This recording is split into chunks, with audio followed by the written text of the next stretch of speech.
Salut à toi, ami crypto-mineur. On se retrouve aujourd'hui pour une nouvelle vidéo de test. Encore une machine de chez Ice River. C'est le nouveau Ice River AL0 à lithium pour miner de la lithium. Alors je dis nouvelle machine, bon elle est sortie déjà il y a 3 semaines. Il y a eu un petit peu de grabuge d'ailleurs sur la sortie de cette machine là. Ice River, le constructeur, avait mal estimé sa capacité de production par rapport aux commandes. Et il y a eu beaucoup de décalage de commandes qui étaient annoncées sur le mois d'août au mois de septembre. Voilà, et donc nous on en a fait partie, comme la plupart des gros fournisseurs. Voilà, du coup ce AL0 développe une puissance de hachage de 400 GH par seconde pour une consommation estimée environ à 100 watts. On va voir la consommation réelle dans un instant. Voilà, donc ils ont gardé le form factor. Là je vous montre AL0. Ils ont gardé le form factor de la série KS0, KS0 Pro Ultra. Ils ont même sorti, ils ont sorti un RX0 avec le même format.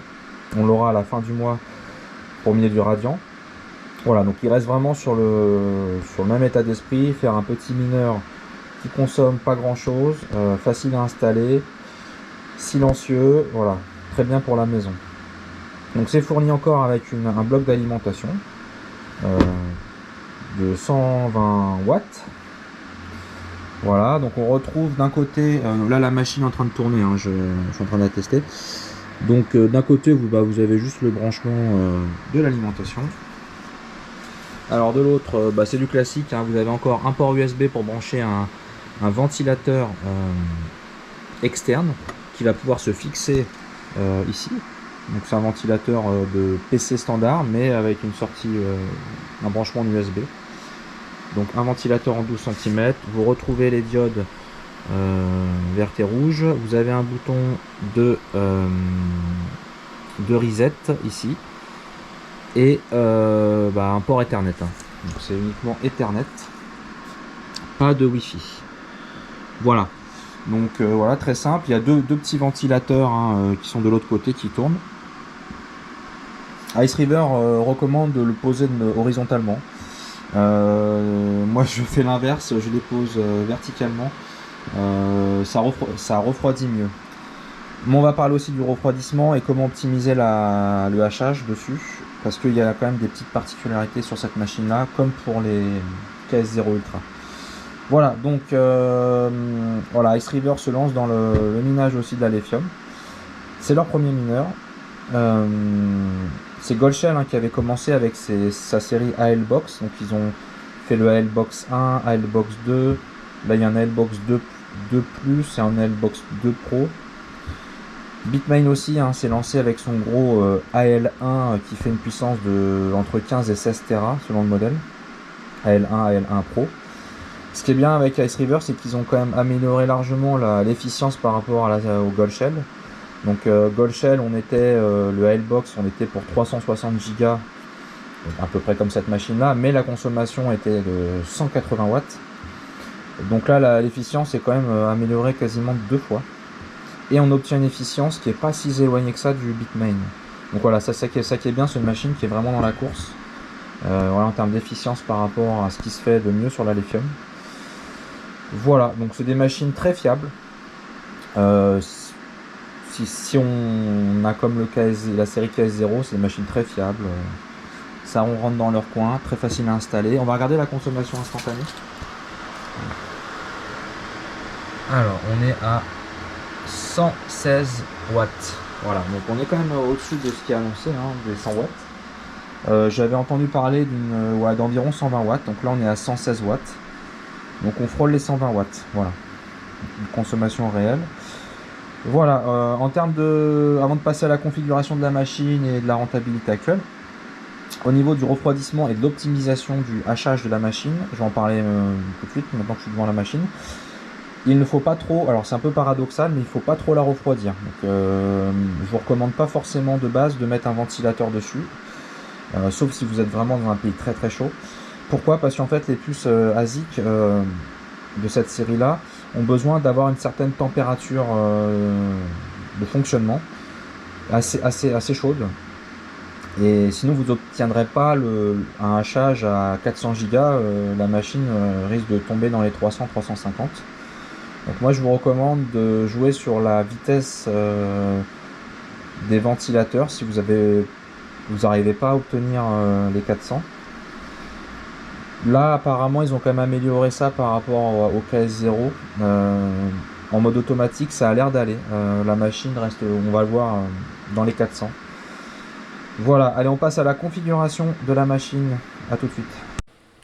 On se retrouve pour la suite de notre vidéo test du Ice River AL0 400G pour miner de la lithium.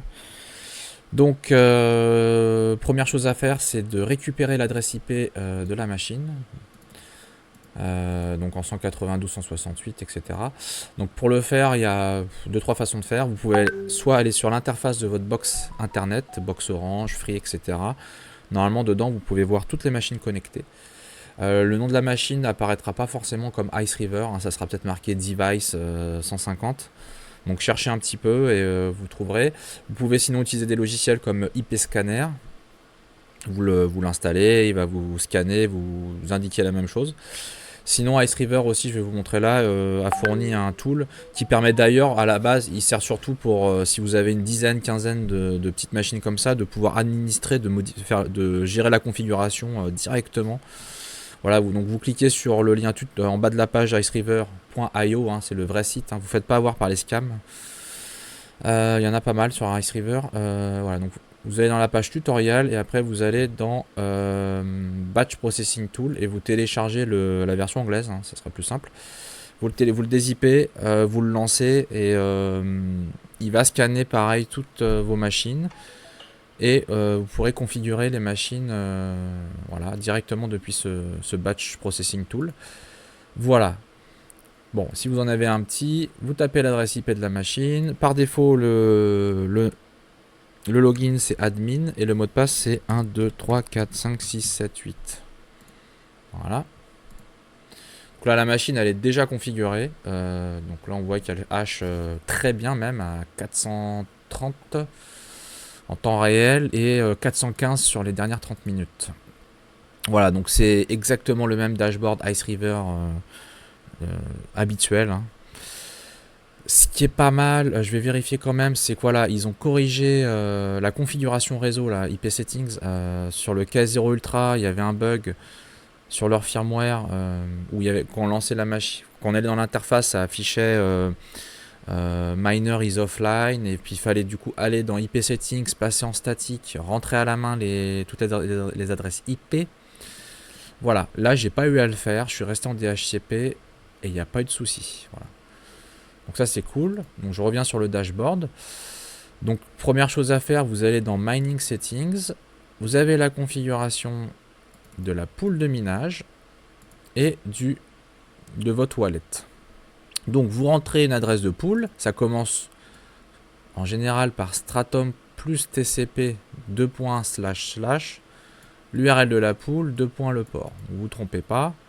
Ensuite, vous mettez votre adresse de votre wallet Alephium. Hein, donc, vous pouvez utiliser des wallets Alephium. Vous pouvez télécharger le wallet natif Alephium. Ou alors, il y a des clés. Alors, je ne sais pas si Ledger gère Alephium. Mais je crois que Tangem le fait. Voilà, aussi, vous avez des clés sécurisées. Les hard wallets, comme on dit. Voilà, donc vous mettez l'adresse de votre wallet. Et à la fin, vous pouvez mettre point et nommer votre petite machine. Si vous en avez plusieurs, là je l'ai appelé AL1. Voilà. Vous pouvez aussi sauvegarder la configuration des ventilateurs. Par défaut, c'est un peu en mode automatique, hein, donc il va les ajuster de manière automatique. Voilà. Donc moi j'ai utilisé la Gigipool, donc c'est une pool française que tout le monde connaît, qui gravite autour de la communauté française Jean-Jean la Bricole. Donc ils ont un Discord, dont on est le sponsor de la pool. Voilà, donc vous avez une partie Alephium, vous avez aussi le Caspa, le Radiant, Ergo, Dinex, Pyrine, voilà. Voilà, donc la partie Alephium, donc vous rentrez votre adresse Alephium et là vous aurez le hash rate en temps réel. Voilà. Voilà, donc ça tourne bien, on est dans les 400 annoncés, on est bien. Vous pouvez mettre à jour le firmware hein, aussi et modifier le mot de passe de l'interface d'administration. Voilà. Donc ensuite, vérifiez bien quand vous avez mis configurer la machine et que ça met un hash rate anormal en rouge ici. Déjà, faut attendre 5 minutes environ, hein, ça marche pas tout de suite. Et vérifiez bien que le pull state de votre tableau est bien connected. Il y en a au moins un des trois qui s'est connecté. D'habitude, c'est le premier. Bon, là, il s'est connecté sur le... J'ai mis la même chose sur les trois. Vous pouvez changer aussi. Voilà, et vérifiez que les accepted augmentent, hein, qui restent pas à 0. Il y aura toujours des rejets hein, il y aura toujours entre 0 et 1% de rejetés, voilà. Il n'y a qu'une seule hashboard, donc voilà, vous voyez les températures de sortie, d'entrée. Voilà, et la vitesse des petits ventilateurs qui sont fournis. Donc vous voyez, de base, pour optimiser le hachage, j'ai pas cherché à améliorer le refroidissement de la machine, je l'ai laissé tel quel, à plat même, alors que ça d'habitude je les mets plutôt verticalement. À plat, je l'ai laissé gérer les ventilos. Donc vous voyez, c'est très simple à configurer. Ensuite, on va regarder la rentabilité, le prix de la machine. Donc nous, sur la boutique Happy Mining, en ce moment, on est à 1040 € TTC. Voilà. Il nous en reste encore en stock. On va regarder combien ça... Alors, on va regarder le hash rate juste après. On va regarder combien ça rapporte. Donc, j'ai regardé sur 2 sites hein, pour être sûr que c'est à peu près les bonnes données. Donc, évidemment, la rentabilité, elle baisse assez rapidement en ce moment parce que le cours de la crypto, on va le voir, on n'est pas dans une période bull. Et le hash rate, évidemment, hein, dès qu'il y a des nouveaux ASIC qui sortent, le hash rate a bien monté. Donc là, par jour, on est à un revenu d'environ 2,75 $. Je pense que ça fait dans les 2,50 €. Hein. Donc, il y a 3-4 semaines, on devait être à, il me semble, 5 $ à peu près. Voilà, donc on est à peu près 2,50 € par jour. S'il y a sur d'autres sites, hein, vous aurez à peu près les mêmes valeurs hein, par jour. Voilà, 2,77 $. Voilà, donc ça c'est par jour. Donc en prix, on va dire français TTC, 1040 € divisé par 2,5 à peu près. Ça fait 400, dans les 400 jours de retour sur investissement. Donc un petit peu plus d'un an. Un petit peu plus d'un an, donc ça fait à peu près du 11 mois, on va dire. Évidemment, le hash rate continue à monter, mais le cours de la crypto baisse en ce moment. Donc la rentabilité, hein, vous pouvez voir même sur ce site-là, hop, ça a tendance à baisser. Le hash rate, lui, il monte. Hein. On était avant que le Gold Shell sorte, je crois qu'on était à moins d'un téra, moins d'un péta, pardon, moins d'un péta hash. Et puis là, maintenant, on a dépassé les 10 et on est même à 11 péta hash. Voilà. Et puis au niveau du cours de la crypto, voilà, ça n'a pas encore compensé cette montée de la difficulté de minage. Vous voyez, on est à 1,06 $. Là, l'Ethereum. Il y a eu une période où il était monté, il avait dépassé les 3. Donc ça montre un peu le potentiel déjà quand même. Hein, il a déjà atteint les 3. Et en ce moment, de toute façon, on est dans une phase un peu générale où les cryptos sont pas, c'est pas la folie. Voilà. Après, le sentiment de la communauté est plutôt bullish hein, dessus. Voilà, donc, on verra ce que ça donne. Il n'y a pas encore beaucoup d'exchanges qui sont disponibles pour la Lithium. Donc on a Gate et Mex. Et encore, vérifiez bien que c'est le vrai réseau natif à Lithium. Moi, j'utilise, comme je vous dis, en wallet, le wallet natif que j'ai téléchargé et installé sur l'ordinateur. Voilà. Donc voilà un peu la situation de la Lithium. J'allais dire le Caspa, de la Lithium en ce moment. Voilà, donc c'était le test du Ice River AL0. Et puis on verra ce que ça donne sur la Lithium. On espère que ça va être cool. Hein. Soit ça va faire comme le Caspa, où ça sera vraiment intéressant d'avoir les premières machines, les premiers batchs. Soit ça peut aller vers ce qui s'est passé sur le Cadena. Donc le cours de la crypto n'a fait que baisser, la rentabilité n'a fait que baisser. Et voilà, donc on va voir. On va voir si c'est plutôt vers le Caspa ou vers le Cadena que ça tend. Et moi je vous dis une prochaine vidéo sur la chaîne Happy Mining. Et puis bon minage à tous. Et n'oubliez pas de vous abonner. Ça donne un petit support à la chaîne. Allez, ciao.